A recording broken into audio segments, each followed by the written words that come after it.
The crystalline spires of the Zephyrian imperial palace caught the light of 3 suns and scattered it into rainbow fragments across the diplomatic reception hall, creating an atmosphere that should have been magical but instead felt like standing inside a very expensive bomb that might detonate at any moment. Ambassador Marcus Webb straightened his formal diplomatic jacket and tried to project confidence while mentally reviewing everything he knew about Zephyrian culture, which could be summarized as, don't touch anyone without permission, don't insult their ancestors, and whatever you do, don't make Princess Kira angry.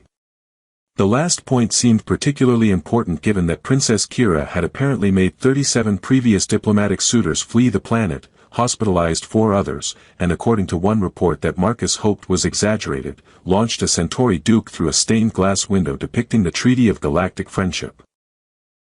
The human delegation has arrived, announced the court herald in the melodious tones characteristic of Zephyrian speech. Presenting Ambassador Marcus Webb of Terra Prime, here to establish formal diplomatic relations between humanity and the Zephyrian Empire. Marcus stepped forward into a hall filled with beings from across the galaxy, all dressed in their finest diplomatic regalia and all radiating the kind of barely contained excitement usually reserved for public executions or sporting events with similar casualty rates. Emperor Thane sat upon the crystal throne, his elegant pointed ears adorned with the traditional jewels of state, his expression carrying the weary patience of someone who'd watched too many diplomatic encounters end in property damage. Beside him, on a smaller but equally elaborate throne, sat Princess Kira. Marcus had seen holographic images, of course, but they hadn't prepared him for the reality of her presence. She was beautiful in the way that dangerous weather was beautiful, stunning, powerful, and likely to cause serious damage if you got too close. Her ears, like her father's, curved gracefully to elegant points, but where the emperor projected benign authority, the princess radiated barely contained energy that made the air around her seem to shimmer with potential violence. "Welcome to Zephyr Prime, Ambassador Webb," Emperor Thane said with formal courtesy. "We hope your visit will prove educational." The way he said educational suggested he was being optimistic about Marcus surviving long enough to learn anything. "Your Imperial Majesty," Marcus replied with what he hoped was the correct bow, "humanity is honored by your welcome and eager to begin building bridges between our peoples." A ripple of what might have been amusement passed through the assembled dignitaries. Princess Kira remained motionless, studying Marcus with the focused attention of someone calculating optimal strike angles. "Tell me, Ambassador," came a voice from the crowd, "are all humans as optimistic as you appear to be?" The speaker was Duke Valdris of Andromeda Prime, whose reputation for diplomatic sabotage was exceeded only by his talent for making enemies out of potential allies. He stepped forward with the predatory grace of someone who'd built a career on other people's misfortunes. "We prefer to call it determined," Marcus replied carefully. "How determined, I wonder?" Duke Valdris continued with a smile that would have made sharks envious. "Determined enough to approach our illustrious princess. I'm told she has quite the passionate nature." The hall went dead silent. Marcus could practically feel the collective held breath of every diplomat present as they waited to see whether the human would take the bait or demonstrate the survival instincts that had presumably gotten him this far in his career. Princess Kira's hands, which had been resting calmly on the arms of her throne, slowly curled into fists. The air temperature around her seemed to drop several degrees. "Duke Valdris," Emperor Thane said with warning in his voice, "perhaps we should." "No, father." Princess Kira spoke for the first time, her voice carrying harmonics that made Marcus think of distant thunder. "Let him answer." Marcus looked at the princess, really looked at her, past the reputation and the warnings and the very real possibility that this conversation might end with him being launched through architectural features. What he saw surprised him. Behind the legendary temper and the warrior's bearing, he glimpsed something that looked remarkably like loneliness. The kind of bone-deep isolation that came from being feared rather than known, avoided rather than approached, treated as a problem to be managed rather than a person to be understood. "Your Highness," Marcus said, ignoring Duke Valdris entirely and addressing Princess Kira directly, "I believe that every person deserves to be approached with respect and genuine interest, regardless of their reputation." "How refreshingly naive," Duke Valdris laughed. Perhaps you'd like to demonstrate this philosophy. I'm sure the princess would be delighted to receive your personal attention. The challenge hung in the air like a live grenade. Marcus was acutely aware that his next action would either establish humanity's diplomatic credentials or provide entertainment for several dozen species who had apparently come to watch the new guys get dramatically eliminated from the galactic political scene. Princess Kira rose from her throne with fluid grace, and Marcus could actually hear several diplomats stepping backward in anticipation of the coming explosion. Her eyes, he noticed, were the color of storm clouds, and they were fixed on him with an intensity that suggested she was deciding whether to kill him quickly or take her time about it. "Ambassador Webb," she said, her voice perfectly controlled but somehow more dangerous than shouting would have been, "do you have something you wish to say to me?" This was it. The moment where Marcus would either prove that humans belonged in galactic society or become a cautionary tale about the importance of understanding local customs before opening your mouth. He stepped forward. Then he did something that no one in the hall expected, least of all Princess Kira herself. He extended his hand toward her, palm up, in the universal human gesture of offered friendship. "Your Highness," he said quietly, "would you honor me with your company? I'd very much like to know more about your people, your culture, and you." The hall might as well have been vacuumed for all the sound it contained. Every eye was fixed on Princess Kira, waiting for the legendary temper to manifest, for the furniture to start flying, for the human ambassador to discover exactly why 37 previous suitors had decided that maybe diplomatic careers weren't for them after all. Princess Kira stared at Marcus's outstretched hand as if she'd never seen such a thing before. And for perhaps the first time in her adult life, the untouchable Fury had absolutely no idea what to do next. The silence stretched long enough for Marcus to begin questioning every life choice that had led him to this moment, including his decision to study xenodiplomacy instead of something safe like asteroid mining or professional food tasting. Princess Kira continued to stare at his outstretched hand as if it were a puzzle written in a language she'd never encountered. Then, moving with the careful deliberation of someone defusing an explosive device, she reached out and placed her hand in his. The collective gasp from the assembled diplomats was audible enough to register on atmospheric sensors. Duke Valdris's expression shifted from smug anticipation to something approaching shock, while Emperor Thane leaned forward in his throne with undisguised amazement. Princess Kira began, then stopped, apparently as surprised as everyone else by her own response.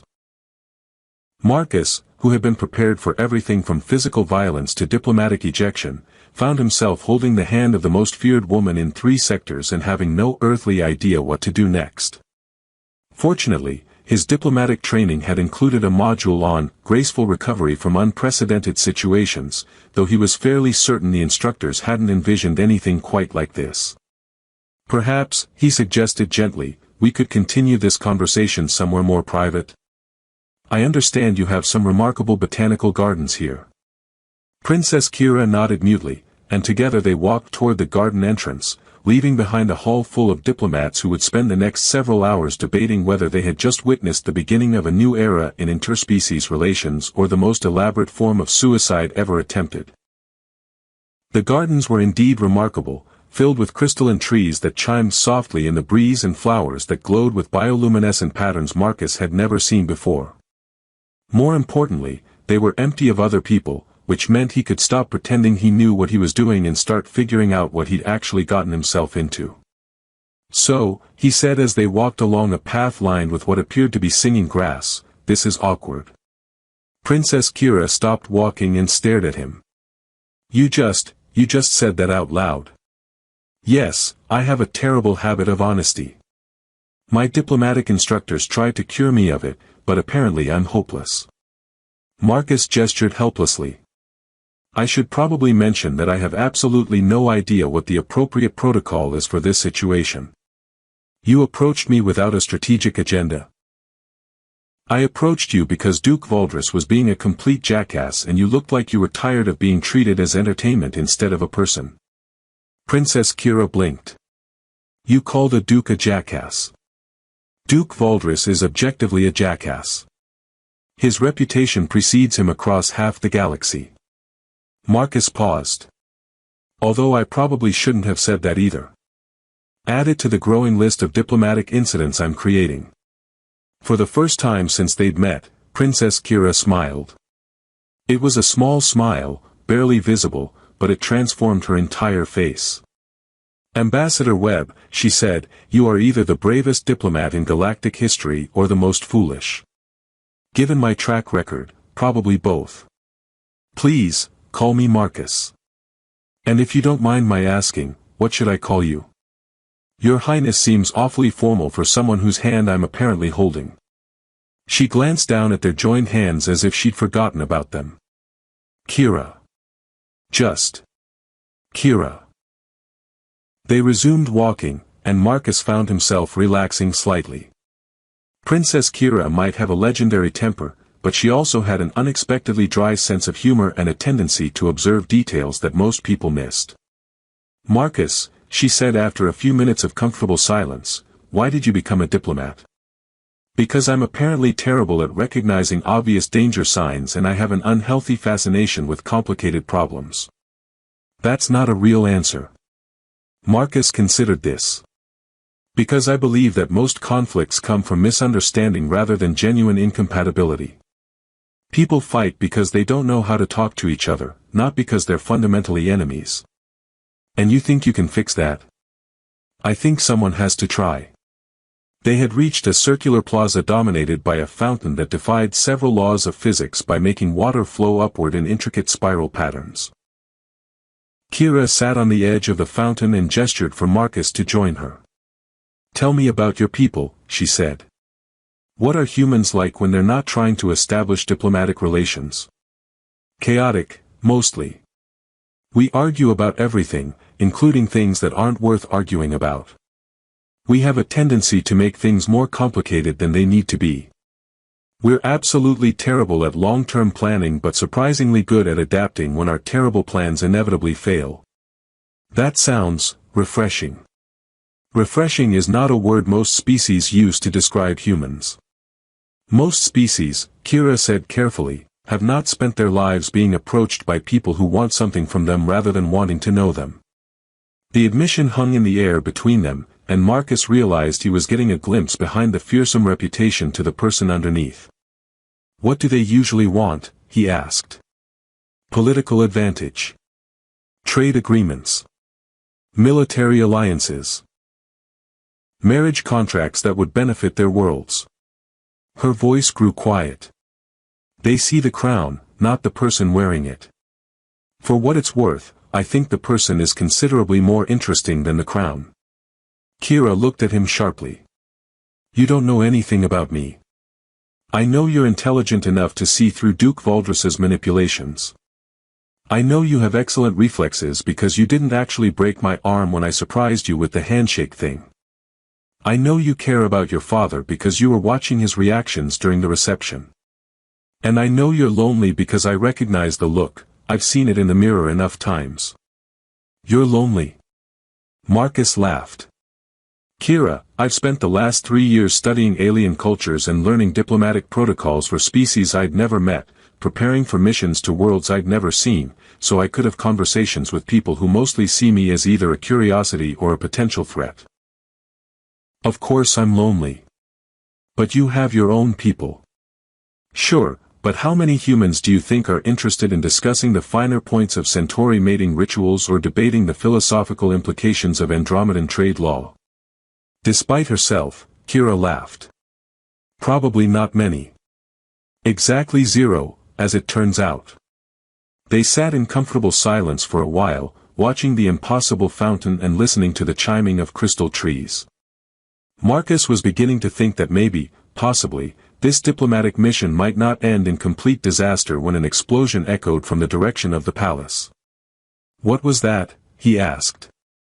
Kira sighed. That would be my cousin Prince Dex, expressing his opinion about human diplomatic methods. His opinion involves explosions. His opinions usually involve explosions. He has strong feelings about maintaining Zephyrian traditions, which apparently include ensuring that foreign diplomats don't get too friendly with the royal family. Another explosion, closer this time. Should I be worried? Marcus, Kira said, standing and assuming a combat-ready posture that made her look considerably more like the legendary warrior princess and less like the unexpectedly vulnerable woman he'd been talking to. You should probably be terrified. Prince Dex arrived in the garden with all the subtlety of a meteor strike, accompanied by a squad of royal guards and enough weaponry to level a small city. He was built like a Zephyrian warrior god, with the kind of imposing presence that made Marcus feel like he should apologize for existing, and his pointed ears were adorned with the battle honors that marked him as one of the most feared fighters in the Empire. "Cousin," he said to Kira, his voice carrying the harmonic resonance that Zephyrians use to project authority, "step away from the human."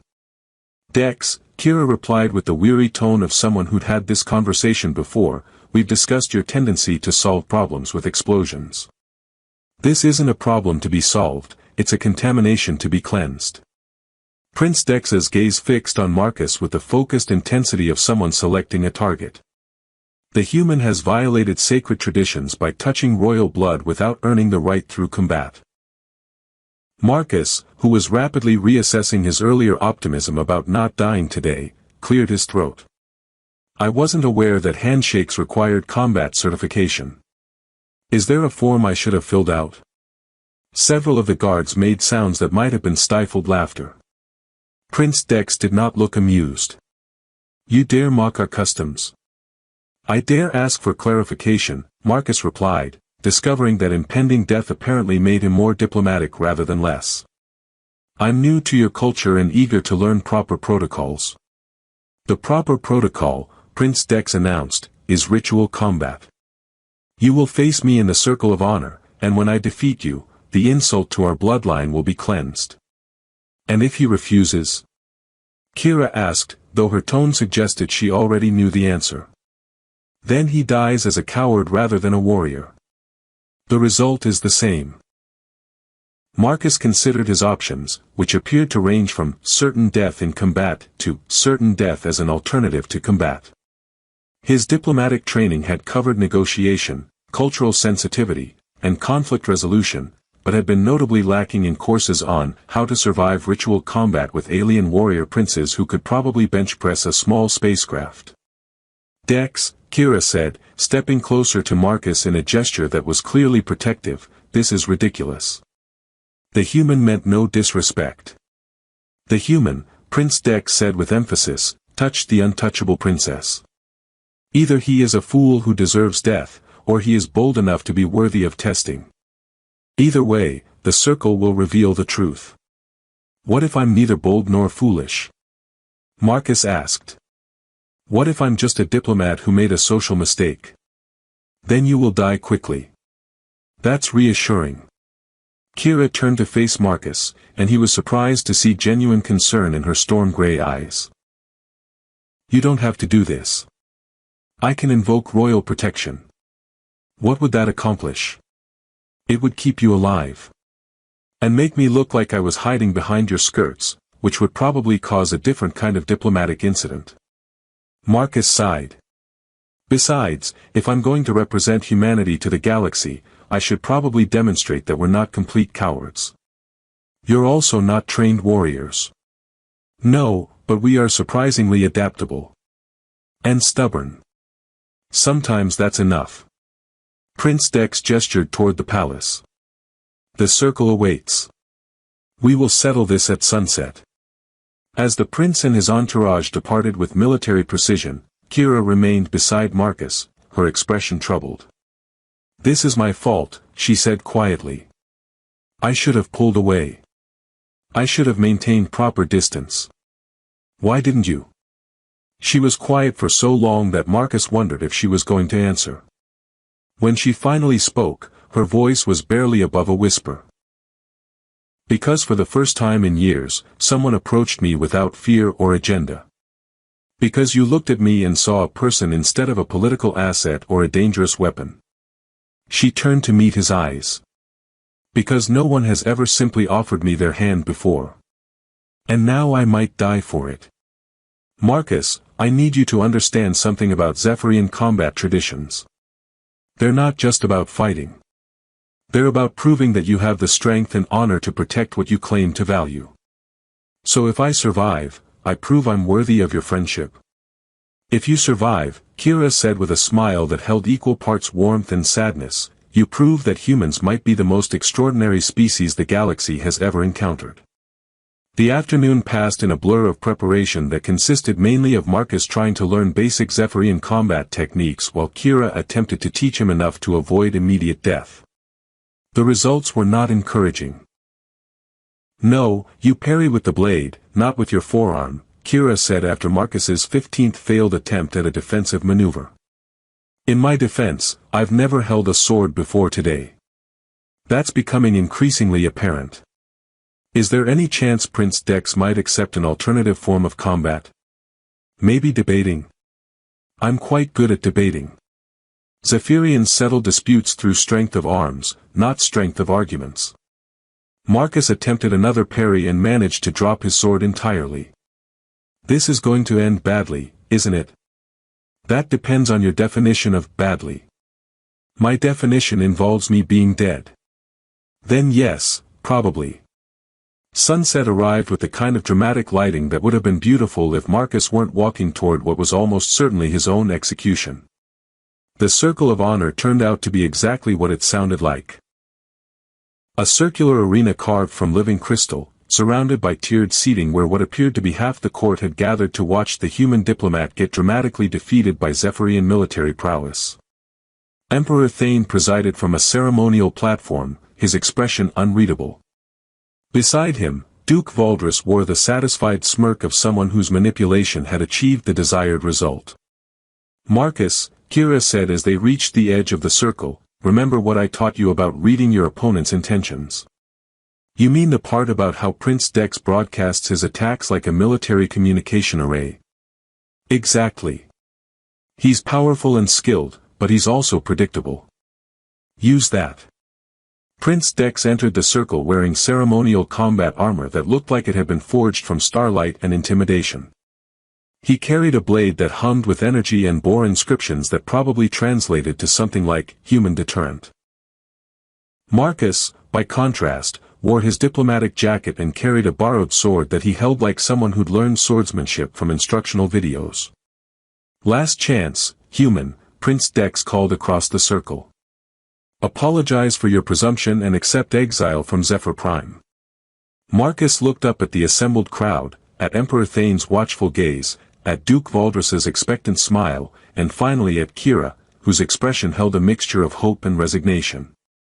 Prince Dex, he called back, I appreciate the offer, but I think I'll stick with the original plan. Which is? Marcus raised his sword in what he hoped was a properly respectful salute. Not dying.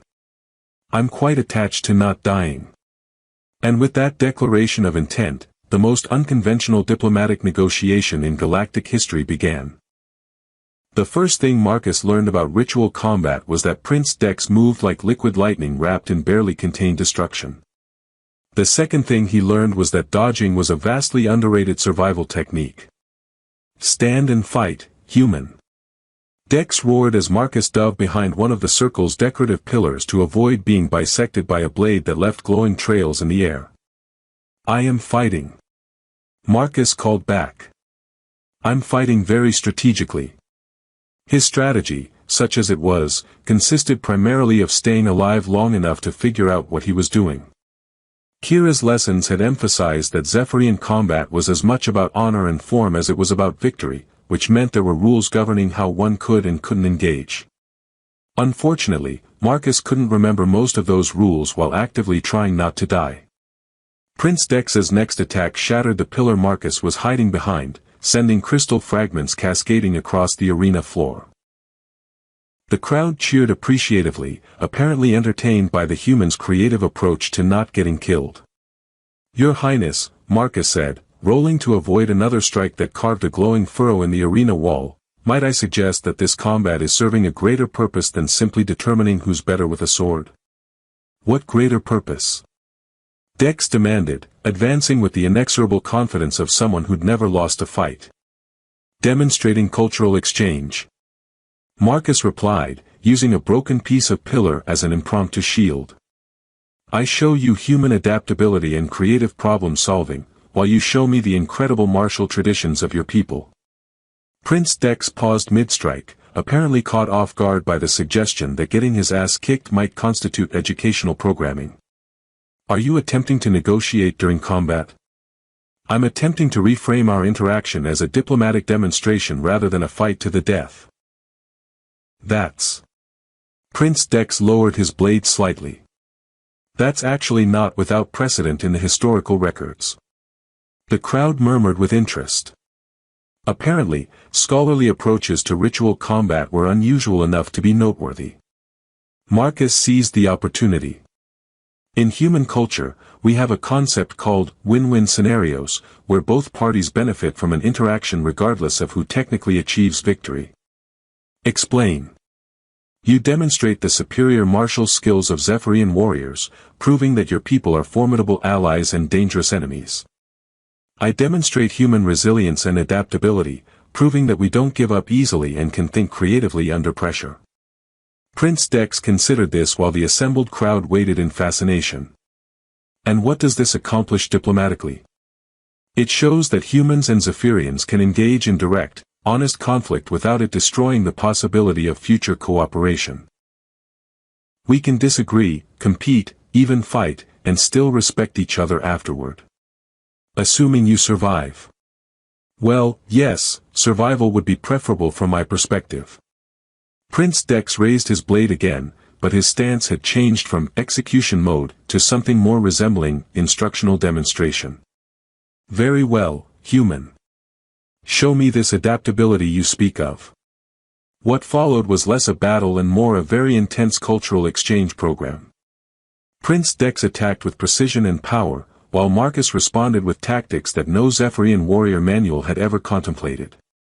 He used pieces of broken pillar as projectiles, turned defensive movements into evasive dances, and at one point actually managed to temporarily blind his opponent by reflecting arena lighting off his diplomatic badge. Unconventional. Dex observed as Marcus somehow managed to trip him using a combination of human jiu-jitsu and pure desperation. "We prefer innovative." Marcus replied, helping the prince back to his feet in a gesture that sent ripples of surprise through the watching crowd. "You helped me up." It seemed polite. "During combat?" "Especially during combat. Anyone can be courteous when it's easy." Prince Dex stared at Marcus for a long moment, then began to laugh, a sound like controlled thunder that echoed through the crystal arena. "Human," he said, "you are either the most extraordinary warrior I've ever encountered, or the most extraordinary fool. Can I be both?"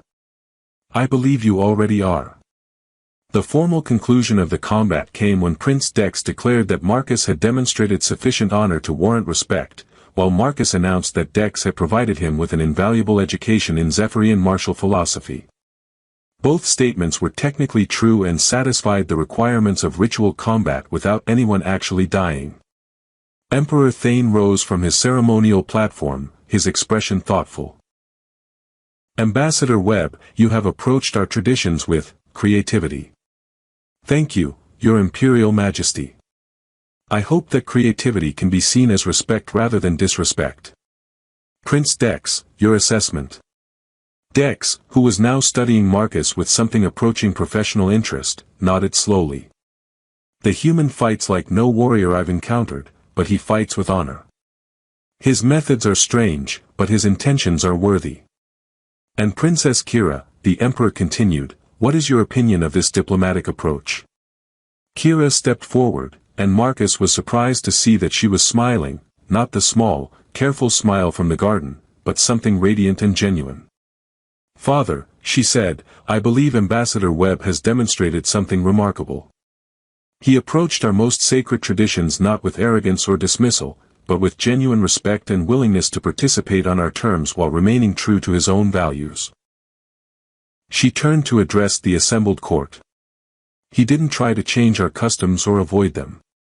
He found a way to honor them while showing us something new about what it means to engage with different cultures." Duke Valdris, who had been conspicuously quiet during the proceedings, stepped forward with obvious reluctance.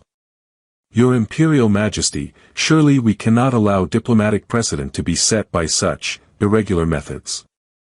Duke Valdris, Emperor Thane replied coolly, I believe today's events have demonstrated that irregular methods can sometimes produce superior results. Ambassador Webb has achieved something that 37 previous suitors could not. He has earned my daughter's genuine respect and approval. The Emperor's gaze shifted to Marcus, who was trying to process the fact that he'd apparently survived ritual combat through the power of creative diplomacy and unprecedented levels of luck. Ambassador Webb, do you understand what has occurred here today? Marcus looked around the crystal arena, at the assembled dignitaries who were regarding him with expressions ranging from amazement to bewilderment, at Prince Dex who was examining his sword as if wondering why it hadn't been more effective against diplomatic creativity, and finally at Princess Kira, whose smile made him feel like maybe surviving the day had been worth the cardiovascular stress.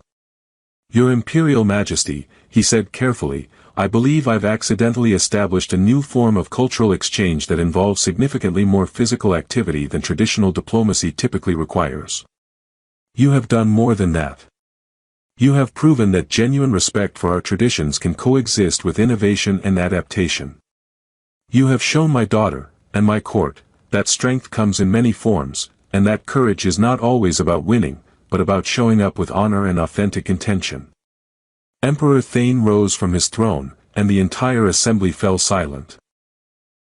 Therefore, by the authority vested in me as Emperor of the Zephyrian people, I hereby grant Ambassador Marcus Webb full diplomatic recognition and the right to court Princess Kira, should both parties find such an arrangement agreeable. The hall erupted in surprised murmurs, which quickly shifted to enthusiastic approval as the implications of the Emperor's declaration became clear. Marcus found himself surrounded by congratulatory nobles, many of whom seemed genuinely excited about the prospect of unprecedented human-Zephyrian cooperation. Through the crowd, he caught sight of Kira, who was making her way toward him with the determined progress of someone who had something important to say. Marcus, she said when she reached him, walk with me. They made their way back to the gardens, leaving behind the political celebration for the quiet sanctuary of crystal trees and impossible fountains. The three suns were setting, painting the sky in colors that existed nowhere else in the galaxy. So, Marcus said as they settled beside the physics-defying water feature, that was unexpected. Which part? The ritual combat, the diplomatic innovation, or my father's approval? All of it, really. This morning I was a career diplomat hoping to establish basic trade relations. Tonight I'm apparently courting an alien princess and revolutionizing interspecies cultural exchange protocols. Kira laughed, and the sound was even more beautiful than the singing crystal trees. Is that a problem? That depends. Are you interested in being courted by someone whose greatest diplomatic achievement to date was successfully ordering coffee in 12 different languages? Marcus, she said, taking his hand in the same deliberate gesture she'd made in the throne room, you approached me without fear or agenda. You treated me like a person worth knowing rather than a prize to be won. You faced ritual combat rather than abandon the principles that make you who you are. And through it all, you managed to find ways to honor both my culture and your own. She turned to face him fully, her storm-gray eyes reflecting the colors of the alien sunset. So yes, I'm interested in being courted by the man who walked up to the most feared princess in 3 sectors and simply took her hand. When you put it like that, it sounds almost romantic instead of terrifyingly stupid. It was both. The best things usually are. 6 months later, Marcus stood in the same crystal garden, wearing formal diplomatic attire that had been modified to include both human and Zephyrian ceremonial elements. The garden was filled with representatives from dozens of worlds, all gathered to witness the first official human-Zephyrian royal wedding. Nervous? Kira asked, resplendent in wedding robes that somehow managed to look both elegant and practical enough for combat, because some traditions were too important to abandon even for formal occasions. Terrified, Marcus admitted. But in a good way. The same kind of terrified you were when you first took my hand. Exactly the same kind. Apparently, that's my natural state around you. Prince Dex, who had become Marcus's unlikely friend and was serving as his cultural advisor for the ceremony, approached with the ritual blade that would be used for the traditional unity ceremony. Ready, human. As ready as I'll ever be for a wedding that involves ceremonial swordwork. Most of the good things in Zephyrian culture involve ceremonial swordwork, Kira pointed out. I'm beginning to understand that. As they walked toward the ceremonial platform where Emperor Thane waited to officiate, Marcus reflected on the strange journey that had brought him here. He'd come to Zephyr Prime hoping to establish basic diplomatic relations. Instead, he'd found something infinitely more valuable, a partner who challenged him to be better than he'd imagined possible, and a new model for how different cultures could not just coexist, but thrive together. Marcus, Kira said as they reached the platform, thank you. For what? For seeing past the reputation to the person underneath. For proving that the most powerful diplomatic tool isn't negotiation or compromise, it's simply showing someone that they're not alone. Marcus squeezed her hand gently, the same gesture that had started everything. Thank you for not pulling away. Thank you for giving me a reason not to. And as the three sons of Zephyr Prime set behind them, painting the sky in impossible colors, the former untouchable fury and the diplomatic revolutionary began building a future that neither of their peoples had ever imagined, but both had always hoped was possible.